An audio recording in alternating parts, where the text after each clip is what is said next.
Falcons is very much still on the cards. Hikaru's been in this situation before, right? He was trailing Magnus after that first round loss and made his comeback. He got that win in, and he did it convincingly with the black pieces in the King's Indian defense. Can he do it again is the big question. If anybody can in the world, with their back to the wall, facing the GOAT, facing Magnus Carlsen, it is this guy. It is Hikaru Nakamura. He's got to channel all his belief. He cannot rely on that last game with white. He has to make the most of his chances. For now, Magnus makes sure that there is no King's Indian defense on the board in Game 5. Exactly. That's got to be the #1 goal, right? If you were able to play the King's Indian again and you could just blitz everything out, presumably if you're Hikaru, you'd love that right now. Exactly. Hikaru said his match strategy, his game plan was aggression. He showed it in his previous black game, King's Indian defense.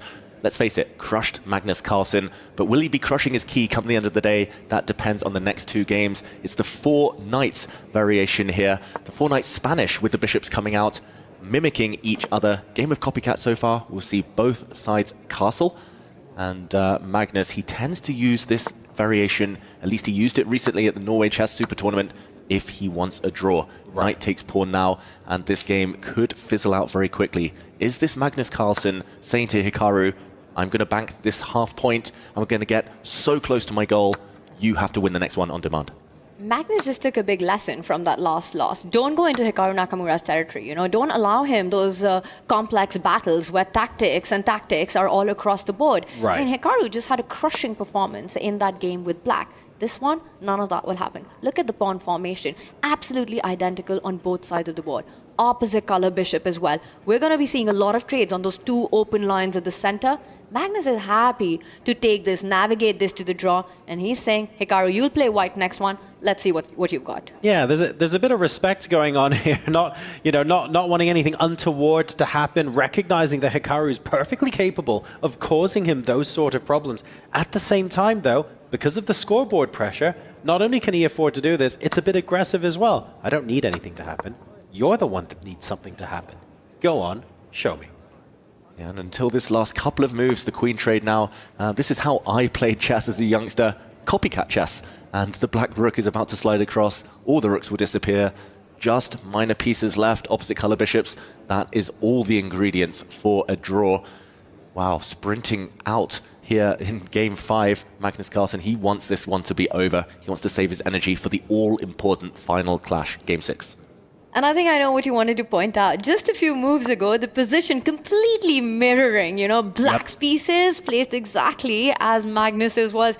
Hikaru, Magnus playing copycat chess. A few differences right now, but nothing drastically changed. And we see the e-file tension does come on. More copycat chess on the board. All you got to do is put that rook on d8, but you're not going to get the time. That would have been aesthetic. You're not playing g5 in this position, right? That starts getting a bit dicey. So finally, we're going to see a little bit of difference there. Bishop retreats to g6. There we go. But in principle, a lot of the same things apply that we've been talking about so far. The rooks get traded off. Oh, love that. The crowd going absolutely wild for this matchup. And I'm sure the memes are all over the place already.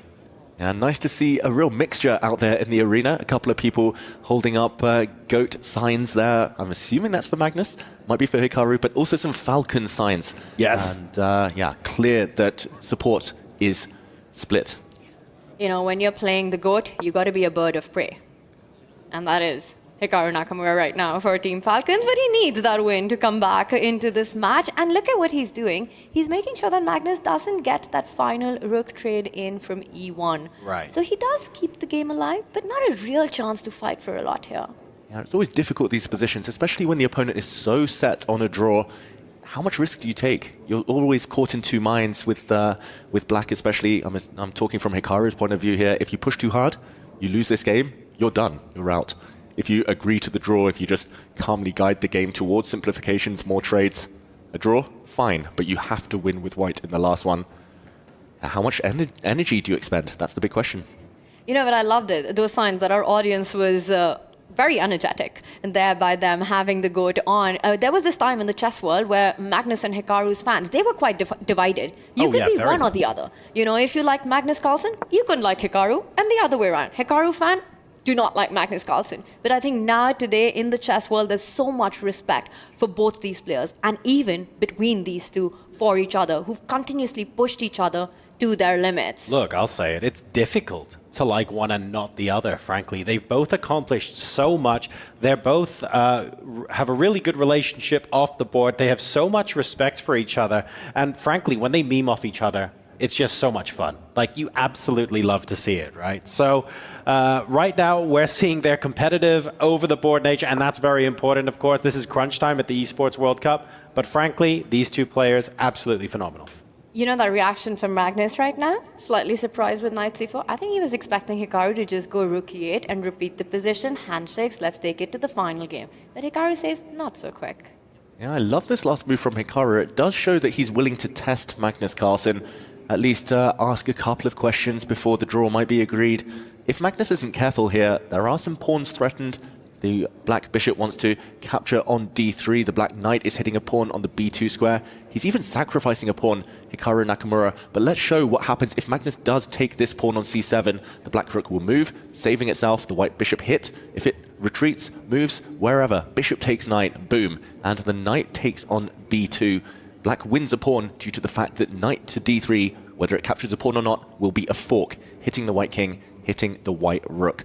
So Magnus actually does need to take a timeout to guard against this big, big threat. He can't get greedy, the world #1 right now. And that has paused him here. It's forced him to go into the tank. Well, that's the trick, whether you take the pawn or not, right? Hikaru is setting up an idea here.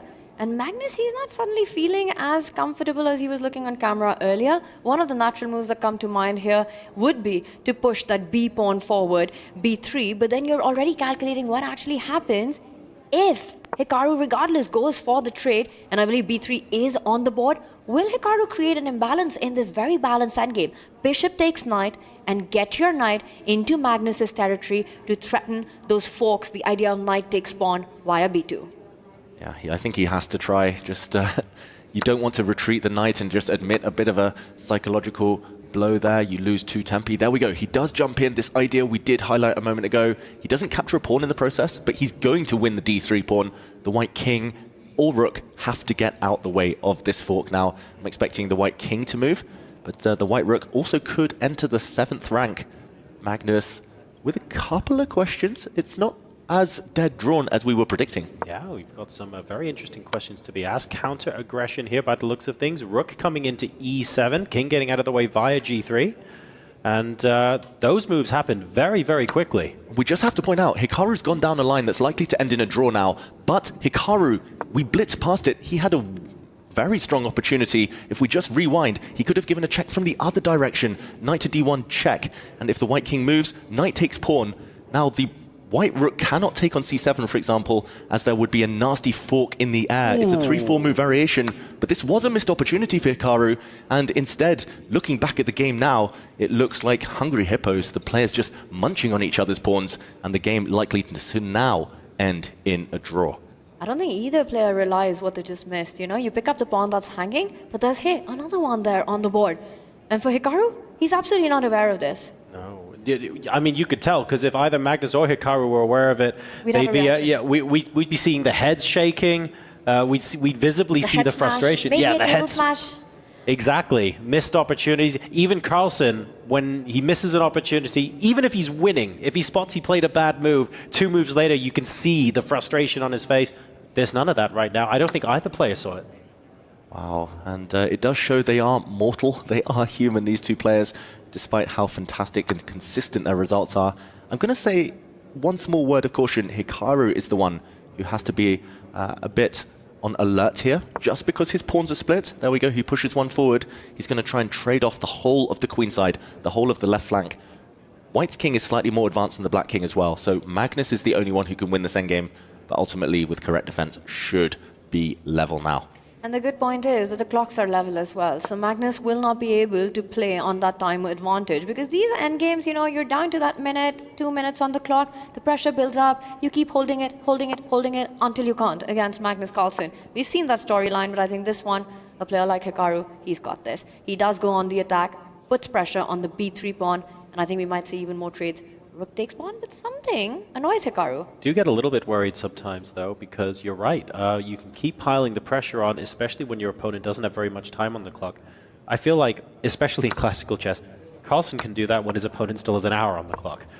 He almost doesn't need the time advantage to be able to do that. But look at how centralized that king is. If the rooks are tied up, defending the pawns on the c-file, Carlsen's king is so much more active, so much more centralized. Here we go, the position starting to repeat itself. This is the second time we've seen this one. The problem is if the white king steps forward, the black king also moves forward to block. Will Magnus play on, or will he agree to the draw here now? I think he plays on. I think Magnus pushes this one. With 5 minutes on the clock, if he slides the rook over, that is a draw offer. But Magnus knows it's risk-free. King super active, rook super active. Ooh. He's going to play this. He's thinking about it, isn't he? He's going to play this. Look at him. I don't know. He wanted the draw. Oh, and a draw it is. All right, game number 5 of this semi-final is in the books, but you saw the scores on your screen. Magnus Carlsen, 3. Hikaru Nakamura, 2. And that means we enter a must-win situation for Team Falcons if they want to take this to an Armageddon and have their finals hopes alive for Hikaru Nakamura. Teammate Alireza Firouzja already waiting for them in the grand final. But will Magnus Carlsen be able to push his team over the line and take on both Falcons at the Esports World Cup?